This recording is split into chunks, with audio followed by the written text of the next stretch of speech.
Crypto price action has been absolutely wild over the last 24 hours. Nearly $500 million worth of positions liquidated out of the market on both sides. But if you've been paying attention, you will know that I am not liquidated. I'm actually up $350 on my long trade. I'm going to break down exactly how I got positioned into that, how we saw these moves coming, and what I see coming next. Let's get straight into it. So first of all, take a look at this Bitcoin price action, all right? Into Sunday evening, we sold off, we broke support, broke through the floor, and we wicked up hard from that. So we were down just about 65k on the nose, and to where we are currently, that is nearly 4.5% up, and we've done so in hardly any time at all. This comes after the sell-off towards the end of last week, I should say. We sort of found our floor here at about 65, 650, started moving away from that upwards, but not particularly convincingly, we'll say, and eventually the bears took over. We did indeed liquidate some of the residual longs that were remaining in the market, some of the original longs, I would say, that got long into this wick here. This was the news that the Iran war was about to be over, the apparently fake news that the Iran war was about to be over. People who got long on this bounce here, still playing into that same narrative, and potentially residual longs from some of these green candles here earlier into the month. And like we broke down in the last couple weeks worth of videos, I saw too much optimism in these moves, particularly these last ones here about rumors of the end to the war in Iran. Too much early enthusiasm, and most importantly, too much leverage acting on that enthusiasm. And basically what that means, if you're new to this, is people trading with money that they don't have on exchanges. They're essentially borrowing money from the exchange to go long into the market. And what that means is when the trade goes against them, inevitably, they end up becoming liquidated. That is the exchange selling the Bitcoin that they basically borrowed to fund that trade. So the exchange basically gets themselves clear out of that arrangement, out of that credit arrangement, which is what it is basically. But that means surprise selling instantly. Supply gets dumped onto the market, and supply and demand dynamics dictate that prices must come down when supply is dumped onto the market rapidly. That's not the only mechanism by which this happens, okay? Also, people, weak hands basically, getting in on these green candles, just setting themselves up for disappointment. As you might remember, last week we had news that the war in Iran was going to be over, and then suddenly it wasn't. And like we spoke about, you have this sort of effect where the resulting bad news or the disappointment from the potential good news becomes worse than the situation where we actually were in the beginning. That causes people to capitulate out of these positions. Like I said, weak hands, people with short-term expectations don't tend to have long-term persistence in that trade, right? They're also trading with borrowed money on leverage, which we see. And the resulting effect is prices come down a little bit, supply gets dumped on the market, and prices come down rapidly. And then what happens is we dip down so fast because of all this forced sort of synthetic supply being dumped on the market. It's not synthetic supply, but because of this this shift in demand, it flips so rapidly that we come down into an oversold position, right? Oversold away from where the fair value of the market should actually be. And that results in this effect like holding a ball underwater, where we then go the opposite direction. Now, what also happened while we were selling off, because what must be true on the way up must also be true on the way down, right? When people, the same way people saw these green candles on the news that the war in Iran was going to end, they weren't buying the news, they were buying the green candles that resulted after the news. So the same way people buy into green candles, people also sell into red candles all the way down, and that is what's happened during this bounce, right? So we've got the ball held underwater because it's been oversold, the market's been oversold so rapidly. And then as we come up, we actually start liquidating short positions. Now, a short position is the opposite of a long position, but a leveraged short position, in that situation, when those shorts become liquidated, the exchange actually buys Bitcoin in the market to cover those shorts that it's funded for people to go short the market. And this means supply is taken from the market very rapidly, and you can get the opposite of that effect to the downside. Now, couple that with the fact that we are basically moving outside of the high volume node on the fixed range volume profile, meaning, right, this area here, okay, this is the point of control, $69,000 and 44.56, whatever. This is the area where the most volume has been conducted between this point here on the 6th of February and this point here, the 27th of March. And prices tend to trend towards the areas where the most volume has been conducted, i.e. the middle of the range. We're also right at the bottom of the range when we started bouncing, and prices tend to move towards the top of the range. So you've got this combination of factors, i.e. this was a good place to go long. We had some bids in the market to act upon that, and we are currently up $350 on that trade. Let me show you here. So here we go, $344.44 up on this trade, 0.15 BTC, and we are in for 20x leverage. Again, not a massive trade, but these are volatile times, and I don't want this to become a girl in the red dress effect. If you've seen The Matrix, a shiny object to distract me away from my actual goal, which is to just accumulate more spot Bitcoin at lower prices as time goes on. But if you know what you're doing, and if you've got a thesis, and if you stick to the plan, you can clearly make money trading short term, which you can then use to fund those longer term goals of accumulating spot. Let me show you the trade history. I had resting limit orders in the market, and you can see we got in a very small amount here, this 0.05 BTC. That was actually on this bounce, right, on Friday, just in case we missed it.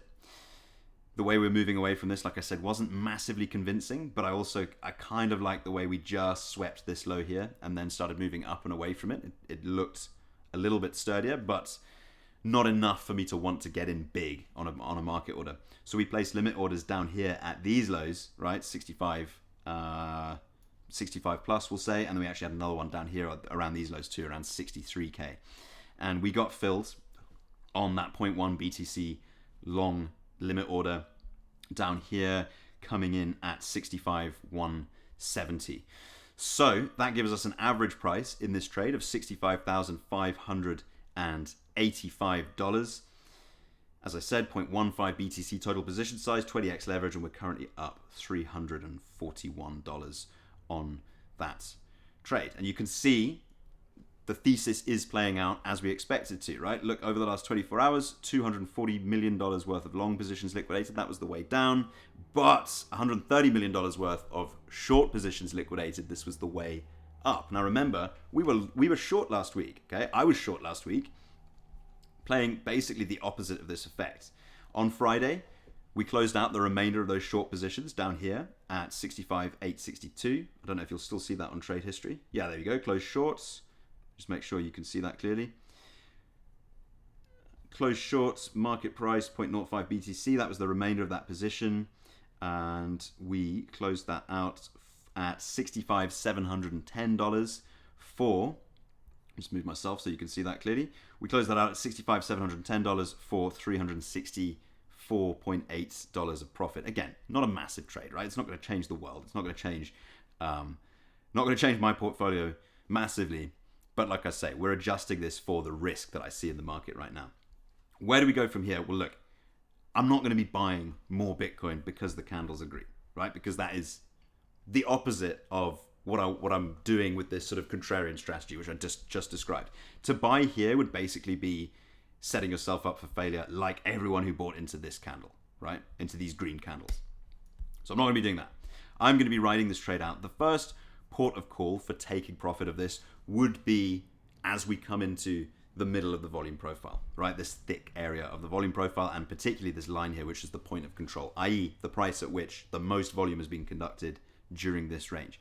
That would be the first most obvious place to take profit, and I imagine the market will probably stall here, potentially pull back a little bit, and then we see what happens from there. Given that the position size is really rather small here, I'm not inclined to take out too much of that just yet.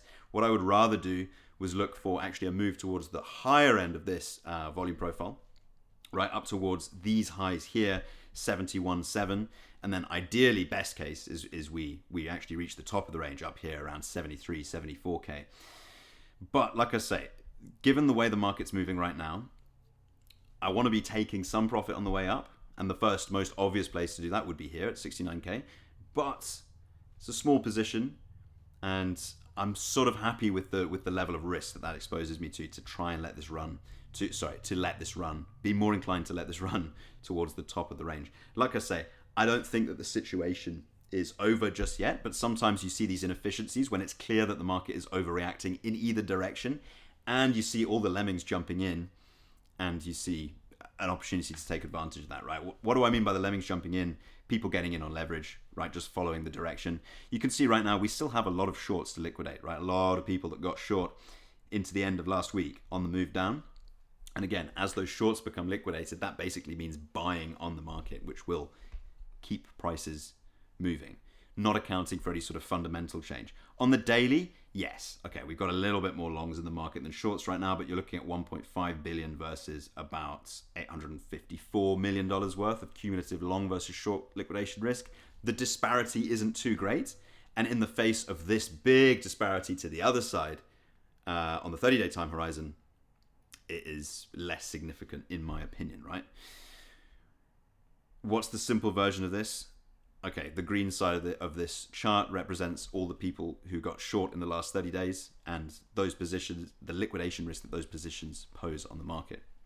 The red side is the opposite, everyone who got long. Usually, okay, if the market moves up into this situation, when the green side is higher than the red side, you will see a continuation of price to the upside and often an overextension of price to the upside as those shorts, if those shorts become liquidated, i.e. forced to buy onto the market. That's the simplest way I can explain that for you.